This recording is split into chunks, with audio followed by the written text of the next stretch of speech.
So, good day, sir. This is our system, payroll system.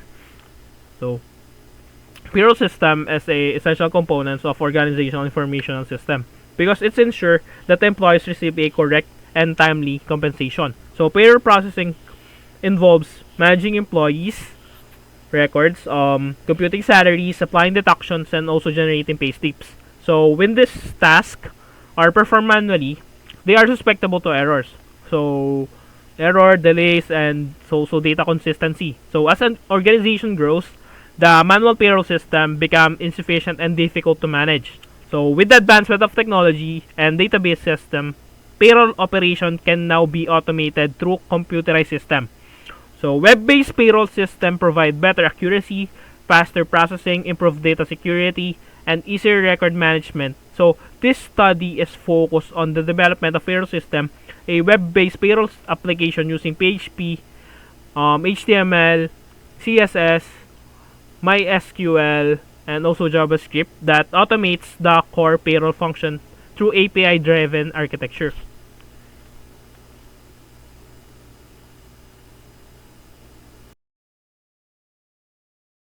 Okay, now in our scope and limitation.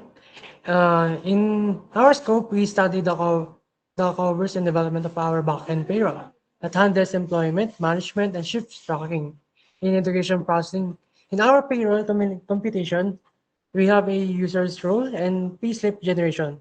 And our system designed as an API-based application that can be integrated with various front-end interface. And it is intended mainly for academic and small-scale organization use. And in our limitation, the system not include a complete graphical user interface. Like it focus in primarily on back-end logic and also in advanced payroll features like a overtime computation, bonuses, government mandated tax rules, and compliance reporting.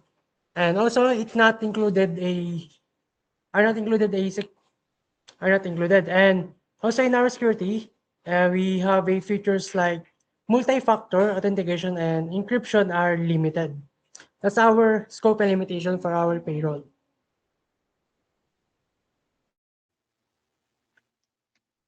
So for our significance of the study, this study is significant to a students, developers, and small organizations.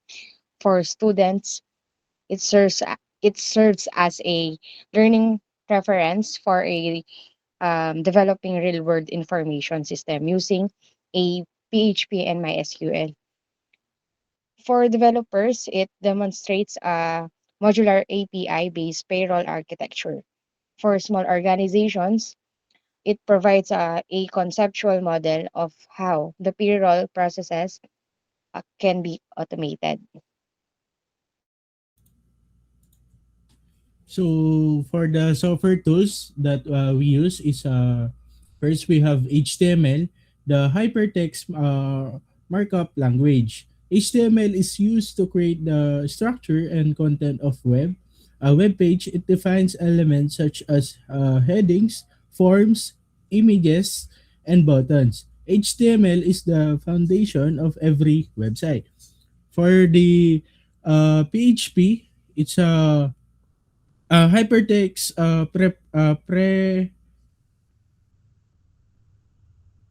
preprocessor. PHP is a server-side programming language used to process user requests. It handles tasks like form submission, authentication, and database interaction. PHP works closely with MySQL for dynamic web application. For the CSS, which is the cascading style sheets, CSS is responsible for the visual design of a website. It controls colors, fonts, layouts, and responsiveness. CSS improves user experience by making web pages attractive and organized. And for the last one is we have JavaScript. JavaScript adds interactivity and dynamic behavior to web pages.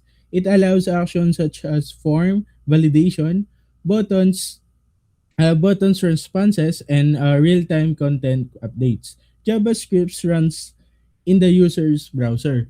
And for the next one, we have API, application programming interface. An API allows different software applications to communicate and share data with each other. It acts as a bridge between the front end and back end system. APIs are commonly used to retrieve or send data securely. For the MySQL, is a database management system used to store and manage data, and it organizes information into table for easy retrieval and updates. And MySQL is a commonly used in web application with PHP. So the SHAM is a local development environment that allows developers to run web application on their computers. It includes Apache, MySQL, and PHP in one package. SHAM is widely used for testing and development purposes. So for the next one, this is our system specification, sir. So as you can see po, meron po kaming login page dito wherein we have email and password na nire-required para makapasok yung user. So next. Ito naman po yung dashboard namin wherein meron po kaming mga buttons na total users, employees, and managers. Meron na rin po kaming change password, log out, and also kung magkano po yung total ng payroll in a month. Then meron din po kaming yung mga recent employees po. And also the quick actions na add user and the manage user. So next. Ayun sir, so as you can see po, andito na po tayo sa may manage user. Wherein po, andito na lahat nung mga users na nag-log in sa may system namin. And they can delete and edit po. And also, they can change the password and log out po. Next. So, for add user, sir, this is the thing na ginagamit ng admin, sir, to create new users to the system. So, meron tayo dito, sir, input for name, email, the password, and also the role. Which is yung role is manager, admin, and the employee. So, after ma-fill up lahat yan, sir, meron tayong create user, which is, yun nga, mag-create yung user na yon, which is papasok sa database, and also makikita siya sa users list. Next. So, for edit users, dito na naman, sir, is for changing the email and also changing the role ng specific user sa system. So, yan, sir, change email, change password, and also change the role. So, for this is naman is side for the manager, sir. So, kay manager is nakikita niya yung mga upcoming payroll, which is you can see na may one pending, and also kung ilan na yung napasok na total employee na may na-assign na job title or job role. So, may recent hires, which is nakita rin dun sa recent employees ni admin. So, ayan, na kung kailan siya na-hire. So, yun, sir, may mga buttons for payroll, payslip, and also the logout. Na, yan, magbabalik sa login. So, for payroll records, so, sir, for payroll records, dito, sir, is, yan, makikita yung mga recent payrolls na na-create. So, there's a button to add new payroll, sir. So, and the list na nabigay na ng payroll. And also, makikita sa status kung na-issued na or pending pa ba yung payroll. So, may buttons for dashboard, back to the dashboard, employees. This is to create the employees, yung may job title. And also, payroll entry. Dito na mag-create ng payroll, which is tinatype yung hours, kung ilang hours nag-work, overtime, and also kung sino yung specific na employee. Next. So, manage employees, dito sir, is nagke-create ng parang list ng employees. So, since yun nga, may employees tayo na role dun sa users, so every employees na madedetect, so, pag nag-add ng employee, yun nga, makakapag-assign ng job title. So, job title is kung ano yung specific na job na gagawin ng employee.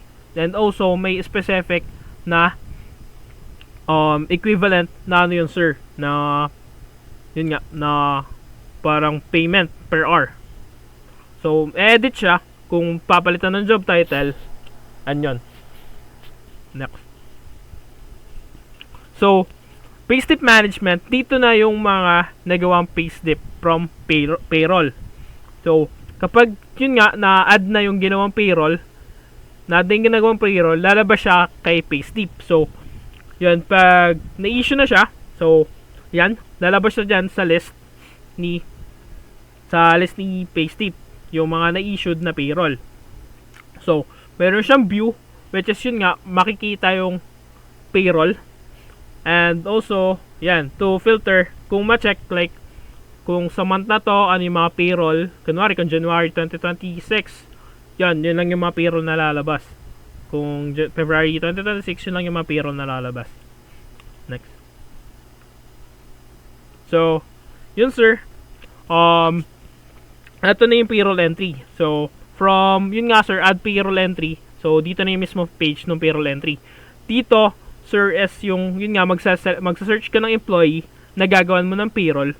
So, after mo ma-search yung employee, yun, gagawan mo siya ng payroll, which is set mo yung kung ilang hours siya nag-work, and overtime niya. And yun, then i-add mo siya. I-add mo yung, i-create mo yung payroll na yun. Then yun, babalik siya dun sa payroll records. Next. So, yan. This is the dashboard na sir ng employee. So, from login, nag-login kayo to employee, so may lalabas na my dashboard. So, if yan nga, nakita natin si Bilaw doon sa employee, na yan pinakita yung name niya, job title niya, which is kung ano yung work niya, and also yung hourly rate niya. So, makikita din dito yung logs nung recent payslips nung employee. So, meron tayo dito buttons for my payroll, payslip, and also the logout. Next. So, for employee payslip, yan sir, makikita yung mga list na issue na payslip kay employee. So, possible niya ito na ma-view and also ma-download yung specific na payslip niya. So, yan yung list na pinapakita yung kung kailan siya na yan na issue, yung gross pay niya and also the net pay. Net pay and also kung kailan na issue yung payroll na yan or yung payslip na yan. Next.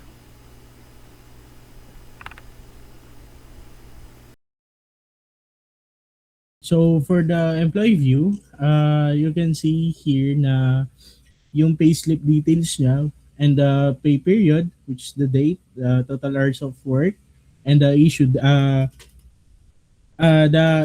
date ng payslip. So dito makikita mo na pwede mo din siyang i-print. Also nandito din yung total ng net pay and sa net pay, syempre naka-include dyan yung earnings and deductions mo and gross pay, SSS, PhilHealth, Pag-ibig, income tax, and total deductions. And next, and dito sa print payslip, syempre dito mo makukuha ng hard copy yung payslip na nakita nyo po previous this page.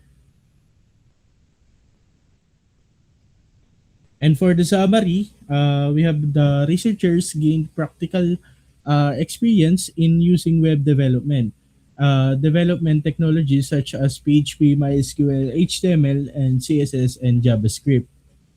They also learn how to proper database design and data management contribute to accurate payroll computation and efficient system performance and testing the system using tools such as SHAMP and Visual Code. Visual code help the researchers understand the importance of debugging, validation, and system reliability. And this action research focus on design and development of a web-based payroll system intended to automate and improve the payroll process of an organization. Throughout the development of the system, the researchers learn the importance of system integration, particularly in combining employee records, attendance data, salary computation, and deduction into a single and centralized platform. And as a result of the action research, the developed payroll system was able to automate salary computation, reduce manual errors, and generate organized payroll records, payslip and reports. The system demonstrated that automation can significantly improve accuracy, efficiency, and transparency in payroll operation compared to traditional manual methods.